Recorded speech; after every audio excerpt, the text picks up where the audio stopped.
What a pleasure to see you. Welcome to the show. Well, nice to see you. How are things? Very handsome in addition to being very talented. Stop. It's Stop. true. Well, you look very beautiful. Well, thank you. See, I was fishing for that. No, wait, no. Yeah. I'm sure you did. Congrats on the book. Thank you. Yeah, this is something I'm very proud of. You know, I'm very excited about the Imagination Library, which I've had in place for since '96. I think.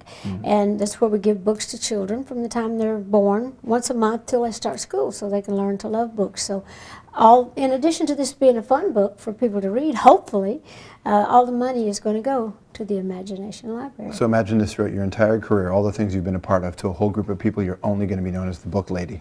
My dad just loved it when the kids called me the book lady. Well, you write in the book this story about right near the end of his life, him telling you that he's proud of you, and he kind of surprised you as to what he was the most proud of, and it was that. His whole thing was just to say how proud he was of this program and how much he knew it must mean to a lot of people. It just always troubled him that he couldn't read and write, and that's why he passed away several years ago, but I wanted to dedicate this book to him. I'm just watching my mom go through it with passing her mom, and I try to wonder, you're positive, you get up every day, you have your thing. Yeah. It's harder sometimes, though. Yeah. Do you have stuff in place? Do you have a way to get through it, the downsides? Oh, sure. The same way I get through everything. I'm very spiritual. I draw on my spirituality. I pray every day. I believe that there's a God.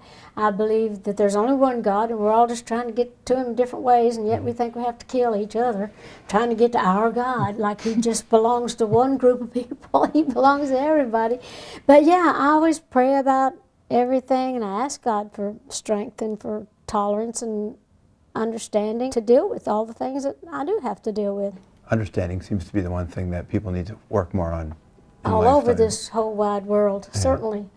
But, you know, there's no excuse for some of the stuff we do to one another in this world. And I just really pray for, you know, for a better world to come. I think we just really all need to kind of get behind our leaders and really encourage them, pray hard for them. And if they're not doing a good job, well, pray harder. Just make Dollywood its own country, and then you could run that country. Yeah, I would. If it was Dollywood was a country, I'd make some big changes in this world.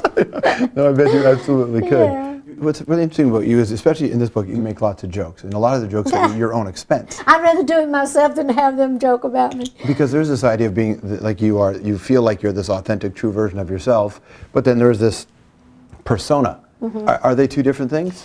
Well, actually, with my look, they are and they're not. It takes all of this to be me, because this is how I think I look my best. And this is the girls that you like. I remember reading about this, right? Yeah, I like myself, and I patterned my look after the Town Tramp. Yeah. But that's the girl's idea of glamour, because I wanted to have my hair blonder. I was a blonde kid, but it was dishwater blonde, so I wanted radiant blonde. You know, I wanted to have lipstick, and I used pokeberries, you know, stains for lipstick when I was a kid, and burnt matches to, you know, to make my eyebrows, and beauty marks and all that, because I'm not a natural beauty, and you know, I have to make the most of everything I got, and I just how I dress and what I wear is how I feel most comfortable, and that's when I do my best work. If I'm comfortable with me, people are comfortable around me, even though they can say, "God, can you imagine wearing that all day and night?" You know, but I understand all that. I have a clip to show you. It's just pretty beautiful. You know, Grand Ole Opry is a big part of country music, but in Canada we watch the Tommy Hunter show, which is a legend. Look at this here. Ladies and gentlemen, the very talented young lady. Here is Miss Stella Parton. Oh, my sister Stella, yes, Look of at course. this.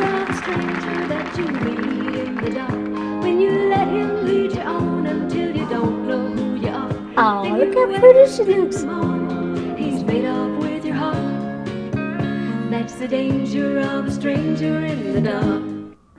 Great voice. That's great. Yeah, she writes great songs too, and all of my family are very talented. As you get older, do you get more sentimental and more nostalgic about that sort of stuff? Yes, I do. It is funny how I used to, when I was younger, I would watch some of my older aunts and mom and daddy, different ones, like kind of cry at the drop of a hat, just get all emotional. I think, oh, they're just getting old. Yeah. And now I'm the same way. I just get, you know, I'll be just like I almost cried then when you just showed Stella, because it's like family, it's like home.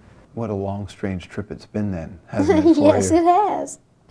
And I started out singing early on. My mother's people were all very musical. And so music was always part of our family. We did a lot of church singing. My grandpa was a Pentecostal preacher.